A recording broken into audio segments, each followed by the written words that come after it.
मिल्कीपुर विधानसभा में हमारे लोकप्रिय प्रत्याशी भाई सूरज चौधरी जी की इस चुनावी सभा में मुझे आने का मौका मिला। पार्टी टीम की तरफ से आज का मेरी ड्यूटी यहां लगाई गई थी प्रचार की।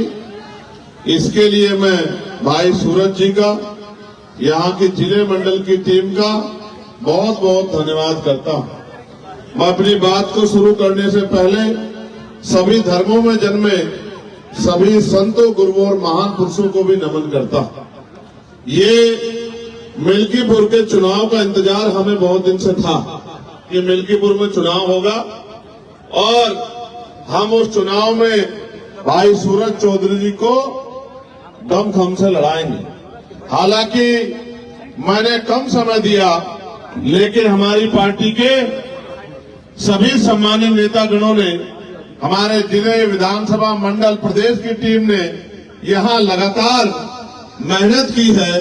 इसलिए मुझे भरोसा है कि मिल्कीपुर का चुनाव आजाद समाज पार्टी बहुत बड़े अंतर से जीतेगी, ऐसा मेरा विश्वास है। क्योंकि भाई सूरज चौधरी लंबे समय से, विगत 15 सालों से इस मिल्कीपुर विधानसभा के लिए दिन रात मेहनत कर रहे हैं। आज भी इतने ऐतिहासिक जनसमूह आप लोग यहाँ इस जनसमूह के रूप में उपस्थित हुए हैं। हमारी बाईं तरफ हमारी माताएं बहनें बैठी हैं, सामने नौजवान शक्ति और सम्मानित बुजुर्ग बैठे हैं, प्रिय भाई बैठे हैं, मंच पर पार्टी संगठन के सम्मानित नेतागण बैठे हैं, मीडिया के भाई और पुलिस के साथियों का भी भरपूर सहयोग मिल रहा है। सम्मानित साथियों, अभी आपके बीच में एक घटना घटी कि एक हमारे सेना के जवान को अपनी पीड़ा रखनी पड़ी। हालांकि आप ये जानते हैं कि हम सभी की समस्याओं को उठाने का काम करते हैं। ये मुझसे पटना में मिले थे, मैंने इनसे कहा था कि जब सेशन चलेगा मैं आपकी समस्या को सरकार के सामने जोर शोर से उठाऊंगा। लेकिन क्योंकि अभी सेशन शुरू नहीं हुआ, 31 तारीख से सेशन चलेगा, तो मैं पूरी कोशिश करूंगा कि इनकी समस्या को उठाया जाए। हालांकि ये हमसे बड़ी उम्मीद करते हैं, ये इसलिए हमारी रैली में पुणे चले आए कि हमें याद दिलाया जा सके कि भाई इनकी बात को उठाना है। लेकिन ये नहीं जानते कि हमें तो हर चीज याद रहती है। हमें तो हर गरीब, किसान, कमजोर, नौजवान, महिलाओं, बुजुर्गों और प्रदेश की हर समस्या में हमारा ध्यान रहता है और रोज मीडिया के माध्यम से उन बातों को हम लोग कहते भी रहते हैं। आज जब मैं यहाँ पहुंचा हूँ तो आप और मैं जानते हैं कि उत्तर प्रदेश में किस तरह के हालात हैं, उत्तर प्रदेश में किस तरह के हालात बने हुए हैं। उत्तर प्रदेश में कल प्रयागराज में जहां महाकुंभ हो रहा है, वहां भगदड़ मच गई। भगदड़ मचने से कई लोगों की जान चली गई, बहुत सारे लोग घायल हैं, अस्पतालों में बेड नहीं है, दवाइयां नहीं है। मुख्यमंत्री जी अपनी नाकामी छिपाने के लिए मीडिया को डांट रहे हैं, पुलिस प्रशासन को डांट रहे हैं।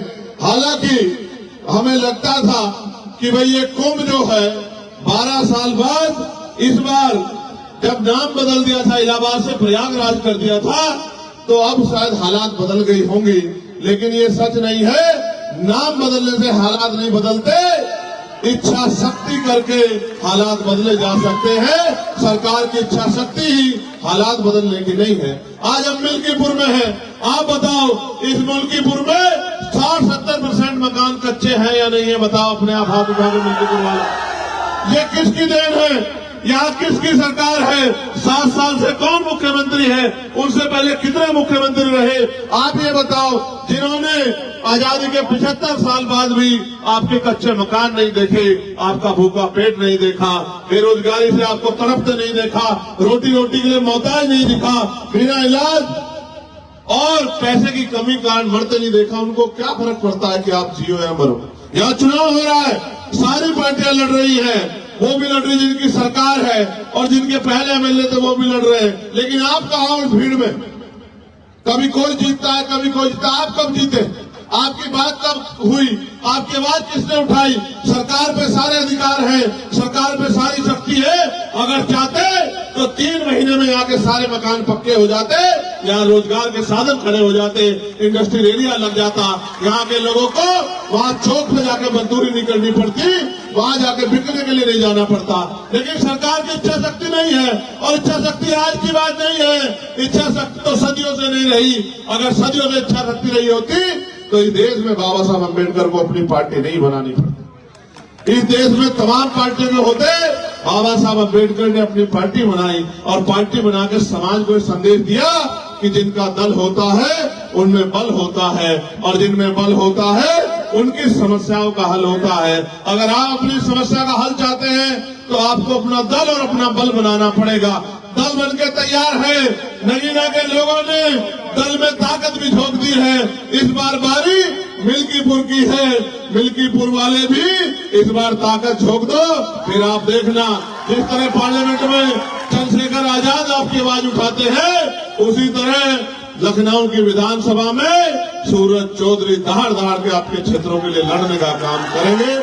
इस क्षेत्र में न सड़कें अच्छी, न बिजली पानी की व्यवस्था अच्छी, न कोई पूछने वाला है। और जिस तरह से निजीकरण हो रहा है, मुझे नहीं लगता कि अगले 10 साल बाद कोई सरकारी नौकरी भी रहेगी। 400-500 रुपए की मेहनत मजदूरी करके आप मुख्य धारा में नहीं जुड़ सकते हो। मेरे लोगों जो मजदूरी कर रहे हैं उनको देख लो, घर बनाने में उनके जूते खिंच गए हैं। मुख्य धारा में जुड़ने के लिए आपको रोजगार चाहिए, पक्की नौकरी चाहिए, आपको लोन भी मिलना चाहिए जिससे आप उद्योग धंधे लगा सको, आपको अच्छी शिक्षा मिलनी चाहिए, अच्छा हेल्थ सिस्टम यहाँ बनना चाहिए। लेकिन मैं जानती जो प्राइवेट हॉस्पिटल है, यहाँ जो महंगा महंगा इलाज हो रहा है वो इलाज कोई नहीं लेगा। जब सरकारी अस्पताल में अच्छा इलाज आ जाएगा तो लोगों की जेब कैसे काटोगे? एक तो महंगाई का दौर, ऊपर से बड़े बड़े प्राइवेट स्कूल। गरीब तो जाता सरकारी स्कूल में जहाँ पढ़ाई के नाम पे खाना पूर्ति है, और अमीर जाता है प्राइवेट स्कूल में जहाँ अच्छी पढ़ाई हो रही है। यानी कि गरीबों के आगे बढ़ने के सारे रास्ते सरकार बंद कर रही है। और आरक्षण आरक्षण आरक्षण की बात रोज करते रहते हैं। क्या करेंगे आरक्षण का जब पक्की नौकरी नहीं होगी? क्या करेंगे आरक्षण का जब सरकारी नौकरी नहीं होगी? आज तो पिछड़े वर्ग के लोग, बहुत बड़ी आबादी यहाँ रहती है, पिछड़े वर्ग के लोग अपने दिल पे हाथ रख के पूछे कि इन सरकारों ने आपको क्या दिया है। जिनकी 52% आबादी थी उनको 52% हिस्सेदारी मिलनी चाहिए थी। 52% आबादी को 12, 14, 15% हिस्सेदारी भी सही तरह नहीं मिल रही, और कोई पूछने वाला नहीं है। पहले पुलिस की भर्ती आती थी, टीचर की भर्ती आती थी, पटवारी सेक्रेटरी की भर्ती आती थी, फोर्थ क्लास की चपरासी की भर्ती आती थी। आज तो अगर कोई आता है तो बस हमारी आहें और हमारा दर्द जो हम एक दूसरे से सुनते हैं, कोई पूछने वाला नहीं है। मैं तो धन्यवाद दूंगा सूरज चौधरी का कि विगत कितने सालों से वो इस क्षेत्र की सेवा कर रहे हैं। हालांकि बड़ी बड़ी पार्टियों ने उनको नकार दिया, बड़े पैसे वाले साधन वाले लोगों ने उनकी अहमियत को नहीं समझा, लेकिन आजाद समाज पार्टी मेहनत करने वाले लोगों की कदर करती है, लड़ने वाले लोगों की कदर करती है। इसलिए हमने तय किया कि भाई सूरज चौधरी जी को हम लोग मौका देंगे, और सूरज चौधरी जी यहाँ से जीत के अगर जाएंगे तो आपकी आंखों में आंसू नहीं आने देंगे, आपकी आवाज उठाने का काम करेंगे। मैं जो आपसे कह रहा था, जब मैंने इस बार कुंभ पे कुछ बात कही थी तो मेरी बात को इधर उधर किया गया, लेकिन आप तो महामंडलेश्वर बोल रहे हैं कि प्रशासन के निकम्मेपन की वजह से, सरकार के निकम्मेपन की वजह से ये घटनाएं हुई है। आज सरकार के पास उनका जवाब है।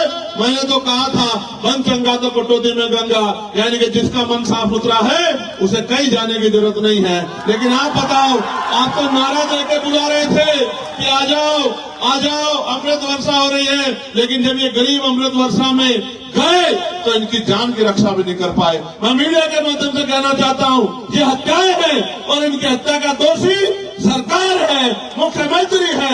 मुख्यमंत्री को जवाब देना चाहिए कि उनके कुप्रबंधन की वजह से इतने लोगों की जान गई। जो आए तो इस पाप धोने थे, पुण्य कमाने थे, लेकिन वो इस लायक भी नहीं कि अपने बच्चों में चले जाएं। किसी की बच्ची चली गई, किसी की मां चली गई, किसी का बेटा चला गया, और सब लोग मिलके आज गरीबों की लाशों में हंस रहे हैं। इसलिए मैं आपसे कहना चाहता हूं, ये सरकार सबको दे सकती है, लेकिन आपको इज्जत की जिंदगी नहीं दे सकती है। ये सरकार वादे करती है, 2022 में कहा किसानों की आय दुगनी कर देंगे, फिर कहा सिलेंडर 500 का दे देंगे, फिर कहा इतनी नौकरी दे देंगे। अगर मैं याद गलत नहीं हूं तो अभी प्रयागराज में यूपीएससी के बाद कितने बच्चे आंदोलन कर रहे थे, 4 दिन तक एक नौकरी नहीं दी मुख्यमंत्री ने। और जो भर्तियां थी 69,000 शिक्षक भर्ती का घोटाला, 20,000 पदों पर दलित पिछड़े वर्ग के बच्चों का अधिकार छीनने का काम इस सरकार ने किया। पटवारी की भर्ती में घोटाला, पुलिस की भर्ती में घोटाला, कोई पूछने वाला नहीं है। जिन गरीबों को आज तक मकान नहीं